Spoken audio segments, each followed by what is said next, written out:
દુષ્કર્મનો આરોપી મધુ ટાઢાણી પોલીસ સમક્ષ હાજર થયા પહેલા પોતાની પ્રતિક્રિયા કરી છે સોશિયલ મીડિયામાં વાયરલ।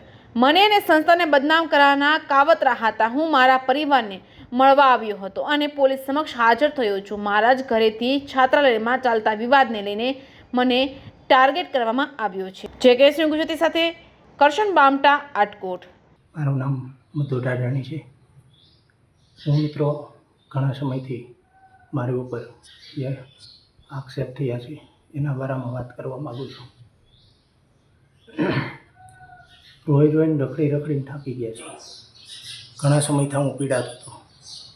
નો ડાઉટ મારી ઉપર રેપનો કેસ થયો છે, કલમ લાગી ગઈ છે મારી ઉપર રેપની।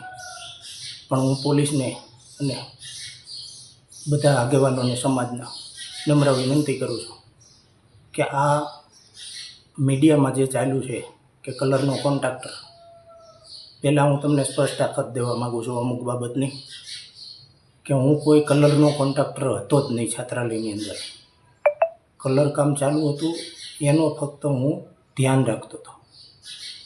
કલર કામના મજૂર મેં ગોતી દીધા હતા। મેં એક પણ રૂપિયાનો કોન્ટ્રાક્ટ રાખ્યો નથી। રહી વાત બીજી, તો નો ડાઉટ હું મારી ભૂલ છે એ સ્વીકારું છું કે મારાથી ભૂલ થઈ છે। પણ તમે જેવું મીડિયામાં મેં એ છોકરીનો રેપ કર્યો હોય કે વોટ્સઅપમાં મેં વાતો કરી છે, તો મારા ભાઈબંધ મિત્રો જે છે એ એવું માને છે કે મધુભાઈએ કાંઈ પણ વસ્તુ કરી છે। પણ આ એક મોટું ષડયંત્ર છે। આ ષડયંત્રનો શિકાર અત્યારે હું અને મારો મિત્ર પરેશ રાદડિયા અને અર્જુનભાઈ થયા છીએ। કોણ કરવાવાળું છે એ આ તાલુકાની સૌ જનતા જાણે છે। મારે ફક્ત ને ફક્ત એટલું જ કહેવું છે, હવે હું રોઈને થાકી ગયો છું, રખડીને થાકી ગયો છું। મારે ફક્ત ને ફક્ત સમાજના ટોટલ આગેવાનોને એટલું જ કહેવું છે કે આ કેસમાં યોગ્ય તપાસ થાય। યોગ્ય તપાસ થાય પછી અમારી ઉપર આ કેસ રેપનો નહીં લાગે તો આ છોકરી અને એના મળતિયાઓ ઉપર શું એક્શન લેવામાં આવશે। રહી વાત બીજું, કાંઈ એક મોટું ષડયંત્ર ચાલ્યું છે। મોટું ષડયંત્ર એટલે કે કેડીપી હોસ્પિટલ અને છાત્રાલય, 14 વર્ષથી છાત્રાલયની અંદર વાદ વિવાદ ચાલે છે। કોઈ પણ સમાજનો માણસ હશે, અર્જુનભાઈને બદનામ કરવાનું મોટું ષડયંત્ર એનો ભોગ અમે પણ બન્યા છીએ। અત્યારે જે બદનામ કરવાનું ષડયંત્ર છે એમાં રહી વાત કેડીપી હોસ્પિટલની, તો કેડીપી હોસ્પિટલના કેટલો બધો સ્ટાફ છે, ત્યાં પણ પૂછપરછ થાય। હું કોઈ દિવસ નો ડાઉટ ક્યારેક ભેગી છોકરી થઈ ગઈ છે મને ત્યાં અને મળ્યા આવીશું ને વાત થઈ છે, હું ના નથી પાડતો। પણ કેડીપી હોસ્પિટલમાં લઈ જતા આ કેડીપી હોસ્પિટલ અને ભરત બોગરા, હરેશ પરવાડિયા અને અર્જુનભાઈ રામાણીને આ બદનામ કરવાનું મોટું ષડયંત્ર ચાલે છે। મિત્રો, આ બે વડીલોનું વહેલી તકે સમાધાન થાય તો અમારી ઘોડે બીજા પણ સ્વીકાર ન થાય। રહી વાત પોલીસની, અત્યારે મને ખબર પડી એટલે હું ભાગીને થાકીને મારા છોકરાને, મારા ફેમિલીને મળવા આવ્યો હતો। મેં મરવાનો પણ વિચાર કરી લીધો હતો કે હું મરી જાઉં, પણ મારી ઘરે આવતા બધી વાત મેં કરતા મારો છોકરો 4 વર્ષનો છે, એની કસમ ખાઈને કહું છું કે મેં છોકરી હારે રેપ નથી કર્યો, મેં નથી બીજું કાંઈ કર્યું। મેં ખુદ એના મામાના છોકરાને વાત કરી છે। કોઈ પણ છોકરો હોય એના માવતરને તમે સમજો મિત્રો, એના માવતરને જઈને તમારી છોકરી હારે આ છોકરાને આવું છે, મારે આવું છે એવી કોઈ વાત કરે?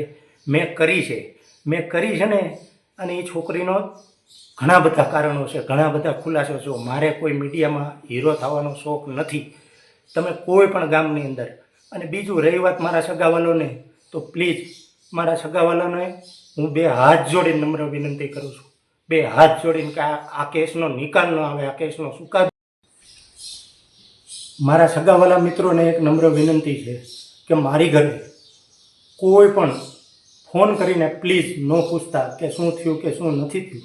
મારી ઉપર જે આક્ષેપો લાગ્યા છે એ સ્પષ્ટ અને ચોખ્ખા ન થઈ જાય ત્યાં લગીન, આ કેસનો ચુકાદો ન આવે ત્યાં લગીન મારે 2 હાથ જોડીને નમ્ર વિનંતી છે કે મારી ઘરે ખોટા ફોન કરી કરીને સગાવાલા કે આ વાતમાં કોઈ પડતા નહીં. હું નિર્દોષ છું. સમય નક્કી કરશે કોણ સાચું હતું અને કોણ ખોટું હતું. રહી વાત બીજી કે તમે સામેથી હાજર કેમ ન થયા, તમારી ઉપર ખોટા આક્ષેપો હતા, તો મને અર્જણભાઈ રામાણીએ એવું કીધું હતું કે આ રૂડા ભગતનું મોટું પડયંત્ર છે, એટલે તમે 4-5 દિવસ લગીને ક્યાંય હાથમાં આવતા નહીં. હું એટલા માટે બહાર નીકળી ગયો હતો, પણ અર્જણભાઈને ખુદને નહોતી ખબર કે આ અમારી ઉપર આવડું મોટું પડયંત્ર થવાનું છે અને એના સ્વીકાર અમે પણ થવાના છીએ. રહી વાત રાજકીય, તો રાજકીય ક્ષેત્રે અમને ભ્રષ્ટાચારમાં અને લોકોના કામ કરવામાં સિવાય અમને રસ નથી.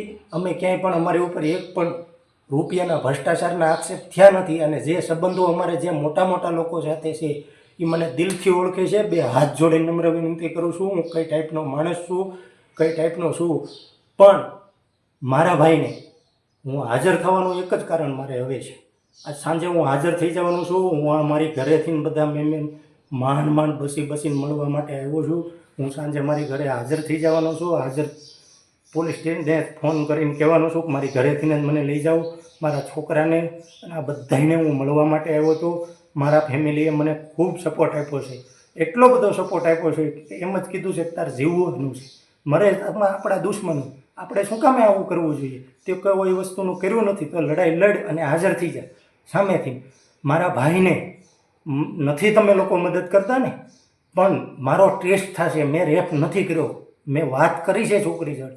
હું મારે મીડિયામાં હીરો નથી થવા, અમુક વસ્તુની સ્પષ્ટતા નથી કરતો, પણ મારા બધા મિત્રોને મારા ઓળખીતાઓને હું નમ્ર વિનંતી કરું છું, 2 હાથ જોડીને નાથું નમાવીને નમ્ર વિનંતી કરું છું કે મારા ભાઈને ખાલી સપોર્ટ કરજો, પૂછજો કે શું થયું શું નહીં, એટલું પૂછજો. મારો ભાઈ થાકી ગયો હતો, મારા ભાઈને એટલી બધી ખબર નહોતી પડતી, એટલે હું અને અમે કોઈ વસ્તુની અરજી કાંઈ નથી કરી. જે લોકોને મેં કામ ચીંધ્યું હતું એ લોકોએ આઘા ભાગ્યા છે, પણ કાંઈ વાંધો નહીં. અમારો સમય ખરાબ હશે અને અમારી ઉપર જે આક્ષેપો થયા છે એટલા માટે અમે મુશ્કેલીમાંથી પસાર થશું. પણ મારી સમાજના બીજા લોકોને નમ્ર વિનંતી છે કે નાની મોટી મારી ભૂલ હશે, પણ મેં એવડી બધી ભૂલ નથી કરી કે આ છોકરીનો રેપ કર્યો હોય. એટલું જ કહેવા માગું છું બસ.